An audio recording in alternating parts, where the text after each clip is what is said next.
पाकिस्तान एक ऐसा जहरीला सांप है जिसका फन कुचलना उतना ही जरूरी है जितना इंसान को अपने जीवन से अंधकार को मिटाना होता है। और पाकिस्तान के बहुत सारे जहरीले फन है जिसमें अजहर मसूद एक नामी चेहरा है। और आप देख सकते हैं कि कुछ ही दिनों पहले भारत में पहलगाम अटैक हुआ था और उस अटैक में जिस प्रकार से भारतीयों का हत्या किया गया, उनका मजहब और जात पूछकर, उसके विरोध में भारतीय सेना ने ऑपरेशन सिंदूर के रूप में पाकिस्तान में घुसकर 9 आतंकी ठिकानों को नस्तानाबूद किए और जिससे युद्ध की माहौल बन गई।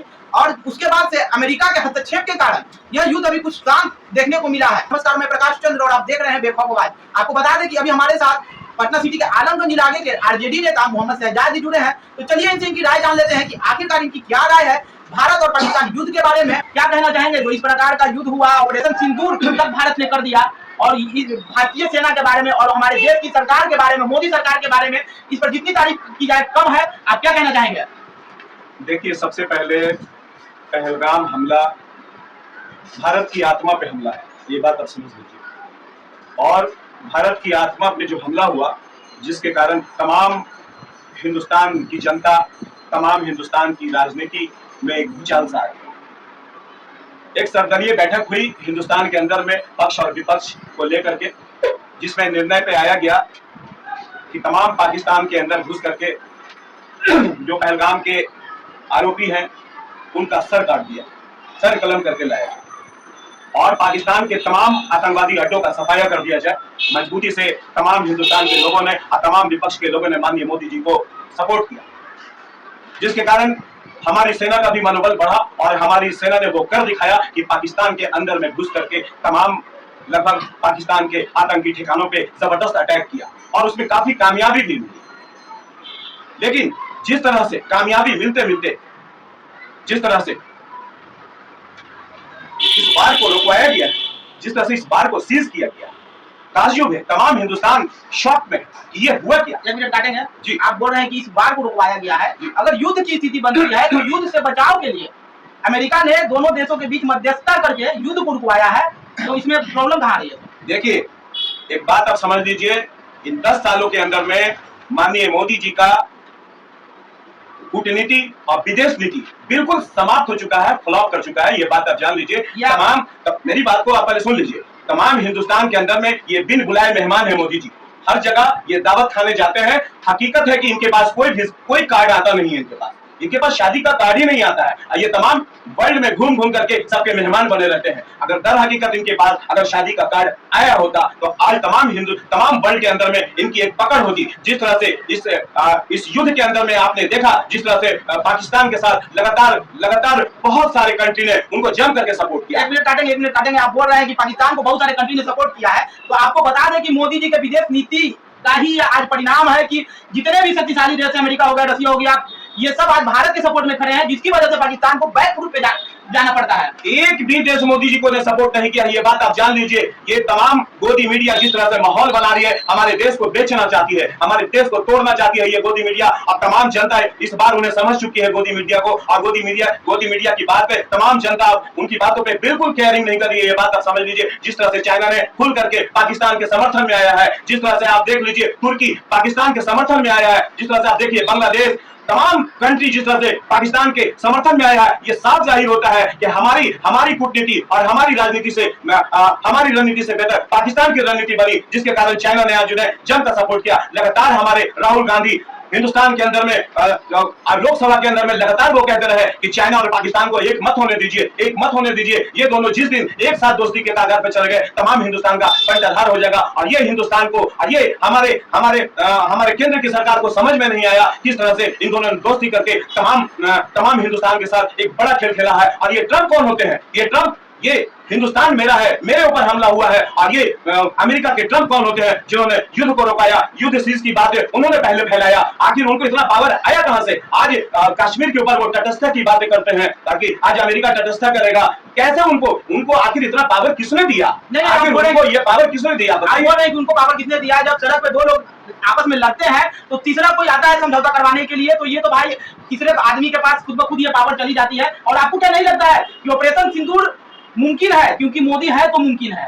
ऑपरेशन सिंदूर हमारे सेना ने किया, ना कि मोदी ने किया। ये बात जान लीजिए। तमाम देश ने मनोबल बढ़ाया हमारे सेना का, और हमारे सेना ने पाकिस्तान के अंदर के घुस करके हमारी सूफिया कुरैशी जैसी कर्नल ने जिस तरह से घुस करके पाकिस्तान के अंदर में दंगा मचा दिया, ये बात आप समझ लीजिए। लेकिन जिस तरह से मोदी जी ने हमारे तमाम हिंदुस्तान का सर झुकाया है, जिस तरह से हमारे तमाम कर्नल से लेकर के तमाम सेना का सर झुकाया है, आज हमारा पूरा हिंदुस्तान मरमाहत है। ये बात आप जान लीजिए। आज पाकिस्तान के टैंकों पे फूल का हार चढ़ाया जा रहा है, आज पाकिस्तान के अंदर में खुशियां मनाई जा रही है। आखिर वजह क्या है? आखिर युद्ध सीज होने के बाद, युद्ध विराम होने के बाद आज पाकिस्तान में खुशियां मन रही है, और आज हमारे हिंदुस्तान में आज विवाद फैला हुआ है। आखिर बताइए कहां से हमारी रणनीति सही हुई? माननीय मोदी जी को अपने हिंदुस्तान के अंदर में जिस तरह से लगातार हमेशा धर्म और जात की बात कर करके तमाम हिंदुस्तान का बंटाधार उन्होंने किया, सिर्फ अपने आप को कुर्सी पर रखने के लिए, प्रधानमंत्री बनने के लिए, हिंदुस्तान को अपने कब्जे में रखने के लिए उन्होंने कोई कूटनीति राजनीति नहीं सीखा, और तमाम वर्ल्ड के अंदर में उन्होंने किसी को अपना ऐसा दोस्त नहीं बनाया जो आज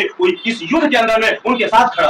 अब बात करेंगे, अभी आपने नाम लिया कर्नल सोफिया कुरैशी का, तो कर्नल सोफिया कुरैशी के बारे में आपको बता दें कि वह गुजरात के वडोदरा की रहने वाली थी, और कर्नल सोफिया कुरैशी ही पहलगाम अटैक का जो बदला लिया गया ऑपरेशन सिंदूर में, वो कर्नल सोफिया कुरैशी की अध्यक्षता में ही तो पाकिस्तान में घुसकर 9 आतंकी ठिकानों पर हमला किया गया और पाकिस्तान को बिलबिलाने पे मजबूर किया गया। उसमें कर्नल सोफिया कुरैशी का अहम भूमिका अगर माना जाए तो वो बिल्कुल ही गलत नहीं होगा। तो कर्नल सोफिया कुरैशी के बारे में क्या कहेंगे, उनके जज्बे के बारे में क्या कहेंगे? कर्नल सोफिया कुरैशी को सैल्यूट है, तमाम हिंदुस्तान के लोगों ने उन्हें सैल्यूट किया है, और सैल्यूट करना भी चाहिए। और जिसको माननीय मोदी जी हिंदुस्तान के अंदर में जिसको पंचर बनाने वाला, जिस धर्म को, जिस जात को पंचर बनाने वाला कहते थे, उसी जात ने, उसी धर्म ने तमाम पाकिस्तान के अंदर में घुस करके तमाम आतंकवादियों का लगभग सफाया किया। लगातार उन्होंने, मोदी जी ने हिंदुस्तान में खुल करके कहा कि हमारे मुसलमान भाई पंचर बनाते हैं। बताइए, जिस देश का प्रधानमंत्री एक अपने व्यक्ति को, अपने ही देश के नागरिक को अगर वो पंचर बनाने वाला कहते हैं तो कितनी शर्म की बात है। तमाम हिंदुस्तान के अंदर में ये पहली बार हुआ है 10 साल के अंदर में कि माननीय मोदी जी ने अपने देश के ऊपर नहीं ध्यान दिया, अपने देश की कूटनीति पे नहीं ध्यान दिया, अपने देश की राजनीति पे नहीं ध्यान दिया।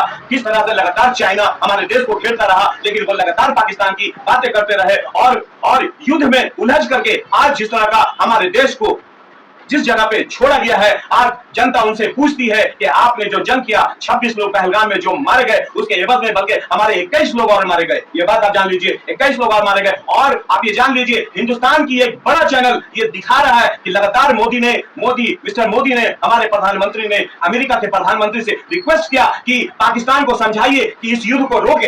बताइए आखिर क्या वजह है कि हमारे माननीय मोदी ने हमारे अमेरिका के प्रधानमंत्री से इस तरह की बातें की? आप बोल रहे हैं कि माननीय प्रधानमंत्री मोदी जी ने अमेरिका से रिक्वेस्ट की, लेकिन दर हकीकत बात कुछ और थी। आप भी देख रहे थे, पूरी दुनिया देख रही थी, पूरे भारत के लोग देख रहे थे कि पाकिस्तान को किस प्रकार से, पाकिस्तान के हर बार का पलटवार भारत कर रहा था, लेकिन अमेरिका ने बीच में हस्तक्षेप करते हुए, अध्यक्षता करते हुए युद्ध को विराम दिया।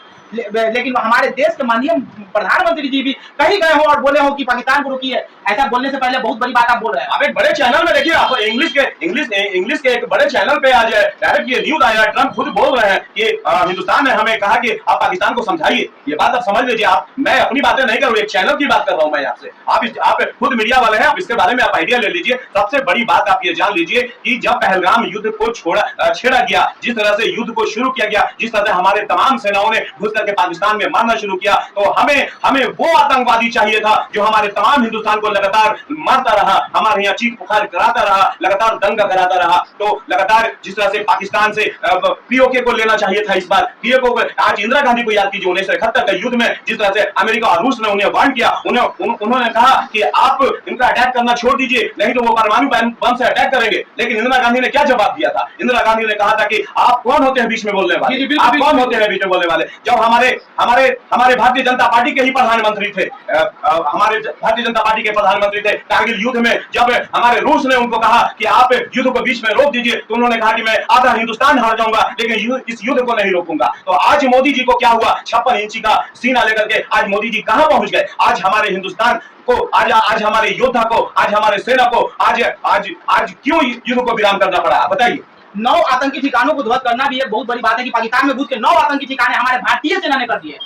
क्या कहिएगा? देखिए, ये बात आप समझ लीजिए। दर हकीकत ये जो जंग हुआ है, और एक्चुअल ये जंग था कि अजहर मसूद जैसे आतंकवादी को मार गिराया जाए, लेकिन आज भी अजहर मसूद पाकिस्तान के जमीन पे मजबूती से खड़ा हुआ है। ये बात आप जान लीजिए। और जिस तरह से लगातार आप देखिए पाकिस्तान के प्राइम मिनिस्टर कह रहे थे कि मेरी सेना बात नहीं मान रही है। सीज फायर होने के बाद भी, जंग का सीज होने के बाद भी पाकिस्तान अटैक करता रहा और पाकिस्तान के प्रधानमंत्री का वहां सेना बात नहीं मान रही है और ट्रंप हमें कहते हैं कि आप सीज कर दीजिए, आप सीज कर दीजिए, युद्ध सीज कर दीजिए। ताज्जुब की बात है, आखिर तमाम ट्रंप की बात को हमारे मोदी साहब ने क्यों एक्सेप्ट किया? आखिर वजह क्या है? आखिर क्या कमजोरी हमारी थी? आज माननीय मोदी जी को बताना होगा, जनता को, देश को बताना होगा कि इस जंग को आपने क्यों रोका जब हमें पूरी तरह से सफलता नहीं मिली। इस बात को पाकिस्तान के 5 टुकड़े कर देना चाहिए था। इंदिरा गांधी को आप उठा के देख लिए, आज तमाम जगहों पे इंदिरा गांधी को ट्रोल किया जा रहा है कि इंदिरा गांधी वाकई लेडी आयरन थी। जिस तरह से उन्होंने पाकिस्तान के अंदर में घुस करके पाकिस्तान का सफाया कर दिया, पाकिस्तान का बंटवारा कर दिया। आज मोदी जी जिस पे तमाम हिंदुस्तान एक ट्रस्ट करता था, विश्वास करता था, उन्हें पूरी उम्मीद थी कि हमारे माननीय मोदी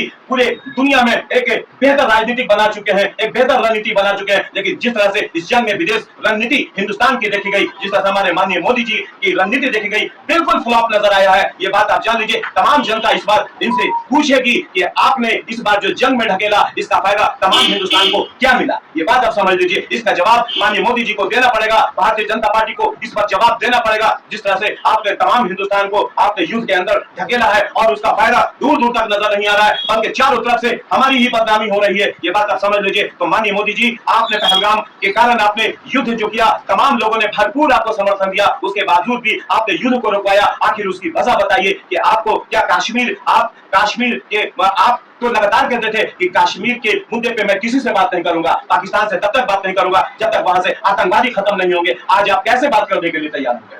तो कहीं ना कहीं से इनकी कूटनीति और राजनीति काफी विफल नजर आ रही है।